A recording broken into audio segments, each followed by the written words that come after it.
voltamos para falar sobre o setor de bens intermediários, né? Como eu falei para você, o setor de bens intermediários é um monopolista, né? Ele compra a patente, né? É um monopolista, né? Ele compra a patente do setor de pesquisa, certo? E aí ele tem um monopólio na produção daquele bem. Então, o que vai acontecer? O que acontece com o monopolista? Como é que é o problema de maximização do monopolista? Como é que é a demanda do monopolista? Como o monopolista, né, ele não toma o preço como dado, ele olha para a demanda inversa. Lembra? Então, o preço vai ser função da quantidade que ele vai vender. Logo, o problema de maximização do monopolista vai ser escolher a quantidade que ele vai produzir, né? E o preço é função dessa quantidade, né? A sua receita é esse preço vezes essa quantidade, então a quantidade está no preço e entra na receita de duas maneiras, através da função demanda inversa pelo preço e na quantidade. E ele também, né, usa bens intermediários para produzir bens intermediários. Então ele paga, né, esse preço dos bens intermediários, que é, né, no nosso modelo a taxa de juros, assim como era lá no modelo do solo, a gente não mudou essa hipótese, né, que é o preço do bem intermediário, que também é um tipo de capital, certo? E ele usa esse capital, né, para produzir também. Então, qual que vai ser a maximização, né? Como é que vai aparecer a maximização desse monopolista? Né? O problema de escolha desse monopolista. O monopolista vai escolher quanto de bens intermediários ele vai produzir, né? Então, vai ser a receita dele, que é o preço dele, né? Que é uma função da quantidade que ele produz, vezes a quantidade, isso aqui é a receita do monopolista, menos, né, a taxa de juros, que é o preço do bem intermediário, vezes a quantidade de bem intermediário que ele usa para produzir esse bem, tá? Então, lembrando que essa parte aqui, né, de PJ, né, que é função de X, é a demanda inversa.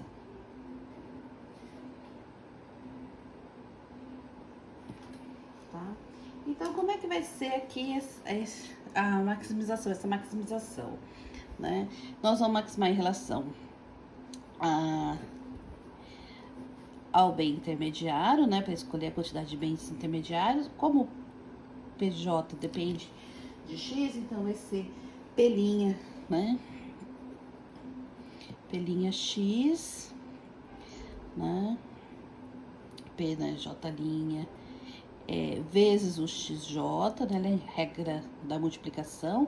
Agora, mais fica o preço, PJ. Eu não coloquei aqui função, mas vocês sabem que é função. Vou colocar assim, sem função, só para simplificar. E agora, a derivada disso, que é linear, então fica PJ, certo?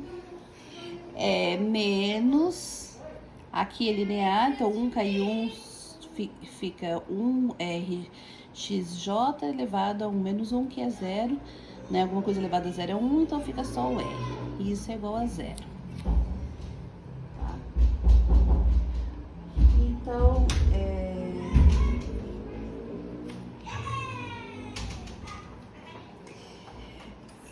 daqui, né, o que a gente pode fazer? A gente pode, né, derivar não, a gente pode dividir pelo preço os dois lados desta igualdade.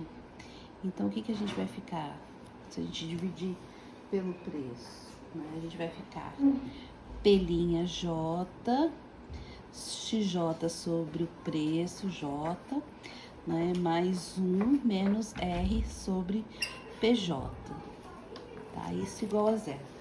Por que eu tô fazendo isso? Né? Porque eu quero chegar, né, a uma relação com o preço. Vocês lembram ali no monopólio que a gente tinha uma relação entre o preço, né, e o custo marginal, que a gente chamava de markup, que dependia da elasticidade da demanda? Lembra disso? É nisso que eu quero chegar. E lembra que vai ser a elasticidade da demanda aqui? Né? O que vai ser a elasticidade da demanda? Vai ser esse essa parte aqui, certo? Essa parte aqui, né? Quer dizer, multiplicado também por x, né? Não, tá multiplicado aqui por x, mas é essa parte aqui que é a elasticidade preço da demanda, né? É a derivada da demanda com relação ao preço, né? Vezes preço, quantidade sobre preço, né? Então, isso aqui vai ser a elasticidade da demanda.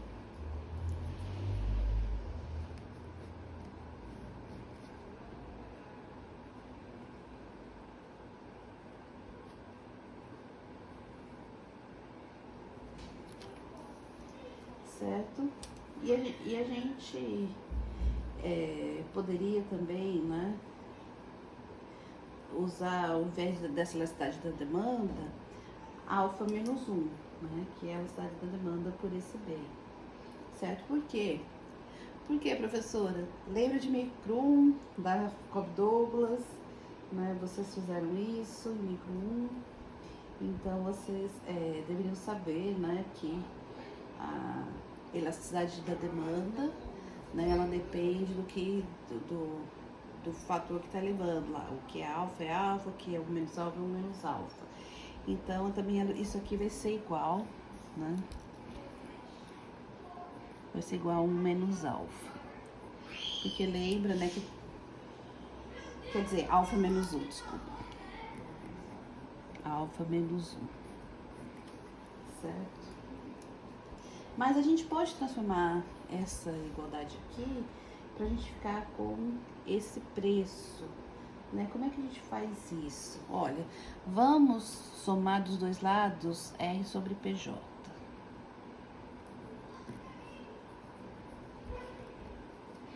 Então, vai ficar igual a PJ' XJ sobre PJ mais 1, certo? Agora, vamos, né, inverter isso, tá? Vamos inverter isso. Como é que a gente vai ficar? Aqui vai inverter, vai ficar PJ sobre R é igual a 1 sobre 1 mais PJ' XJ sobre PJ. Que já lembra, né? Vai lembrando a gente do markup, né? Onde a gente tem aqui a elasticidade. Então, o preço, né? Como é que ele vai determinar o preço? Vai ser, né, o markup, né, PJ' XJ sobre PJ vezes o custo, né? Custo marginal, que é R, certo? Então, né, a gente tem aqui essa relação entre o preço e o custo marginal, que a gente deriva porque é um monopolista, né? E a gente também sabe, né, porque se essa elasticidade, né, for x, quer dizer, alfa menos 1, como é que isso aqui vai ficar? Né? Se essa parte aqui for alfa menos 1, é 1 mais alfa menos 1, vai ficar 1 sobre alfa. Então, né, aplicando isso daqui aqui, né, o que a gente vai ter? A gente vai ter PJ é igual a 1 sobre 1 mais alfa menos 1, desculpa, alfa menos 1, isso vezes R, ou seja, PJ é igual a 1 sobre alfa vezes R, tá? E aí a gente tem, né, essa relação. O que ela vai dizer, essa relação? Todos os bens de capital são vendidos ao mesmo preço, né? Logo, todo bem de capital é empregado na mesma quantidade, tá? Então, essa é a implicação do que a gente derivou aqui. Vamos escrever? Deixa eu separar aqui, né? Todos os bens de capital são vendidos ao mesmo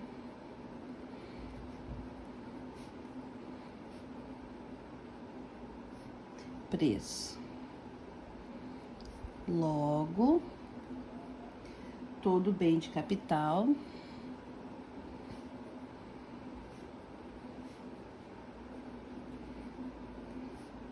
é empregado na mesma quantidade.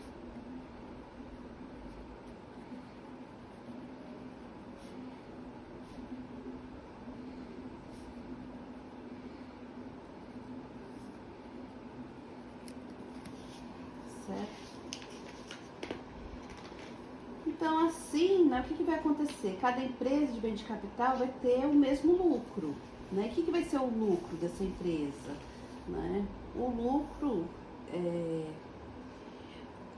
O que é o lucro, né? É isso que a gente maximizou, essa receita menos, né, o custo, né? A receita menos o custo, esse é o lucro da empresa, certo? Então, se a gente trabalhar aí esse lucro, o que a gente vai ficar? Se a gente trabalhar esse lucro aí, o que a gente fica?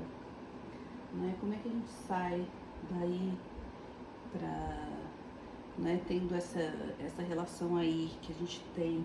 Como é que a gente transforma isso, né, em relação ao produto, né? Como é que vai ser? Né? Então, o lucro, né, vai ser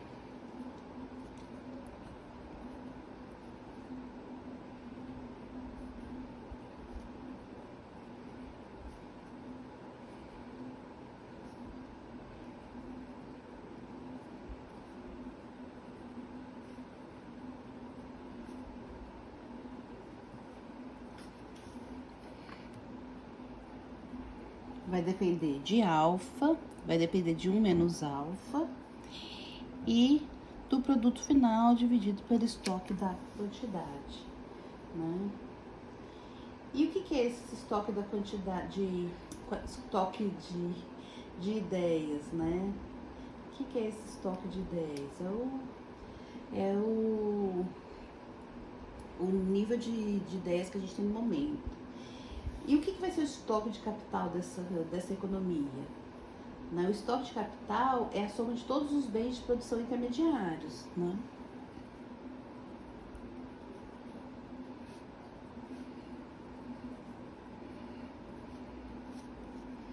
Então, no contínuo vai ser integral de 0 a A, XJDJ, né?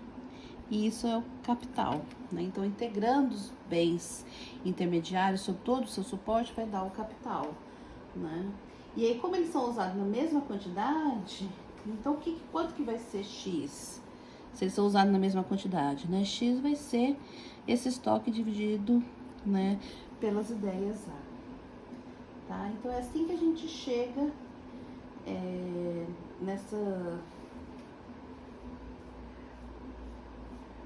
que a gente chega ali naquela função de produção de bens finais que a gente tinha antes, né? Por quê? Porque se isso daqui é igual ao capital, né, e X, né, é o capital sobre as ideias, né? Então, vamos lá, se a gente tinha, né, Y é igual ideias vezes trabalhadores no setor final, 1 menos alfa, e X elevado a alfa, né? Mas era tudo isso daqui, né? Mas isso daqui, né, é esse K. Então, se a gente é isso mesmo, que é tudo isso aqui, DJ, XJDJ, então isso é a 1 menos alfa K, né? Mas para cada um, eu vou estar com ele dividido por A, né? Porque X é K sobre A. Eles são empregados todos iguais, né? Então, até poderia colocar um N aqui, mas eu posso normalizar isso, né? Todos eles são a mesma quantidade, então K. Então, só que isso está elevado, né, a alfa. Então, o que que vai acontecer? Né? Eu vou acabar com A elevado a 1 e A elevado a menos alfa, né? Então, vai ficar ALY elevado a 1 menos alfa, K elevado a alfa, que é o que a gente tinha antes, certo? Então, a gente ainda tem toda aquela estrutura que a gente tinha no modelo de solo, né, para o setor de bens finais, mas agora a gente tem esse setor de bens intermediários, que é o monopolista, né, que produz os bens de capital, comprando as ideias do setor de pesquisa. Tá? No próximo vídeo eu volto com o setor de pesquisa.